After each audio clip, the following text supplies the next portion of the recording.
हर हर महादेव मित्रों, आखिर मरते हुए कर्ण ने भगवान शिव को किस वस्तु का दान दिया जिससे भगवान शिव ने कर्ण को अपनी गोद में बिठाकर फूट फूट कर रोने लगे?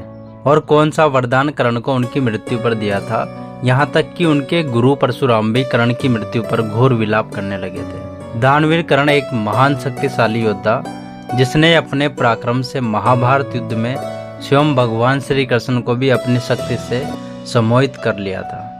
जिसके पास अमर कवच कुंडल ना होते हुए भी उसने पांडवों की आधी सेना को बहुरूपी आवरण में डाल दिया था। तो दोस्तों, बात उस समय की है जब विश्वकर्मा जी ने दधीचि ऋषि की हड्डियों का प्रयोग करके 3 अति शक्तिशाली अस्त्रों का निर्माण किया था, जिनमें वज्र, गांडीव एवं विजय धनुष शामिल थे। विजय धनुष भगवान देवों के देव महादेव ने असुरों के विनाश हेतु अपने पास रख लिया था। एक बार उन्होंने अपने पाशुपतास्त्र को इसी विजय धनुष पर रखकर असुरों का संहार किया था, जिस कारण इसकी शक्ति पहले से अधिक हो गई थी। इस घटना के बाद यह धनुष इंद्रदेव ने लेकर असुरों का संहार किया था। असुर दानव दैत्य इंद्र से ज्यादा उस विजय धनुष से डरा करते थे। इंद्र के बाद यह धनुष भगवान परशुराम को इंद्रदेव ने दे दिया था, क्योंकि परशुराम बहुत बड़े शिव भक्त थे। इसी धनुष और अपने परसे के साथ उन्होंने 21 बार क्षत्रियों को क्षत्रिय विहीन इस धरती से किया था।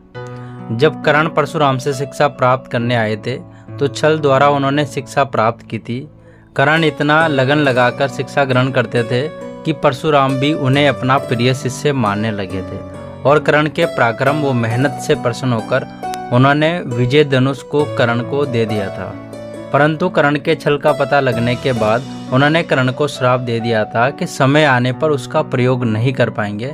जब महाभारत का युद्ध हुआ तो कर्ण ने अकेले ही पांडवों की सेना को ज्यादातर हिस्सा क्षतिग्रस्त कर दिया था। युद्ध के 17वें दिन जब अर्जुन को मारने के लिए कर्ण विजय धनुष का प्रयोग करने वाले थे, परंतु उनके रथ का पहिया धरती में धंस गया और वे विजय धनुष को अपने रथ में भूलकर अपने रथ का पहिया निकालने लगे।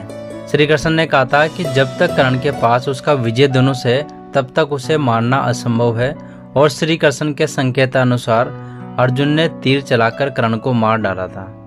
जब यह बात भगवान परशुराम को पता चली तो दौड़ते दौड़ते हुए आए और कर्ण को देखकर कहने लगे कि मुझे माफ करना पुत्र, मेरे श्राप के कारण ही तुम्हारी यह दुर्दशा हुई है। जिसके बाद उन्होंने विजय धनुष को देने के लिए देवों के देव महादेव का आह्वान किया और उन्हें लौटाने को कहा, और कर्ण ने अपने गुरु की बात सुनकर विजय धनुष शिव जी को लौटा दिया था।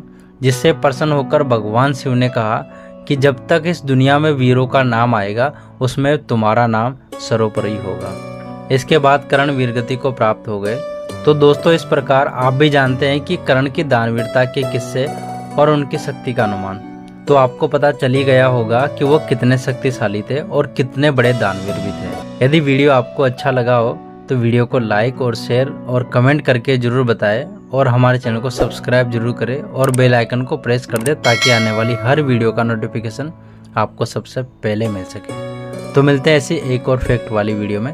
तब तक सब अपना ख्याल रखिएगा। Thank you so much.